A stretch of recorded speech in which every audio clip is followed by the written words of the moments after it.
Hi everyone, Doc Reynolds.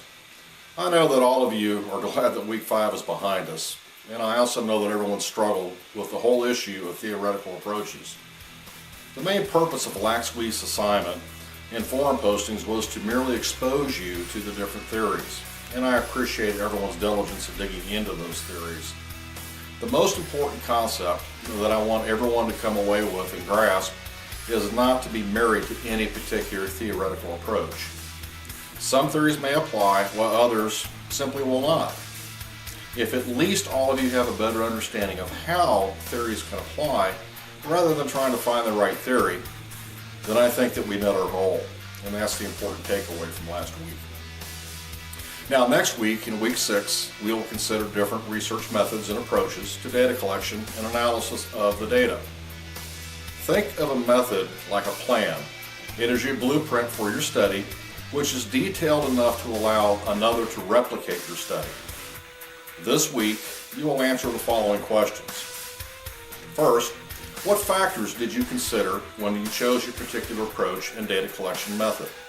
And second, what were the relative merits of your approaches in your own project or any difficulties that you encountered? Now, your research method can be qualitative, quantitative, or mixed methods. In the quantitative method, the emphasis is placed on objective measurements and numerical analysis of the data collected through polls, questionnaires, or surveys. Quantitative research focuses on gathering numerical data and generalizing it across groups of people. Now, your goal is to determine the relationship of one thing, which we would call an independent variable, to another, the dependent variable in a population. The qualitative method implies an emphasis on the qualities of entities and on processes and meanings that are not experimentally examined or measured in terms of quantity, amount, intensity, or frequency. The mixed method approach is a combination of those quantitative and qualitative approaches, and this is the one which the researcher tends to base knowledge and claims on pragmatic grounds. And it employs strategies of inquiry that involve collecting data either simultaneously or sequentially to best understand the research problem.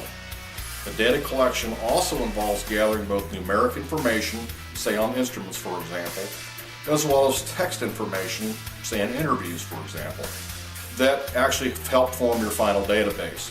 And these databases represent both quantitative and qualitative information.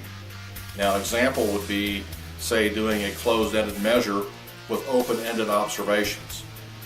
Now, this week is not nearly as challenging in terms of application as last week's theory assignment was.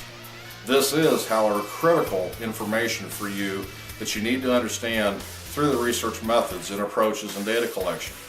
And it's critical that you have a good understanding of this because, quite truthfully, it'll be difficult for you to complete or conduct a research study unless you have a thorough understanding of these methods. Now, as we move into week 6, I'd like to ask all of you to please reach out to me if you have any questions or you need my help. And the good news is we've only got a few more weeks, everybody. Thank you.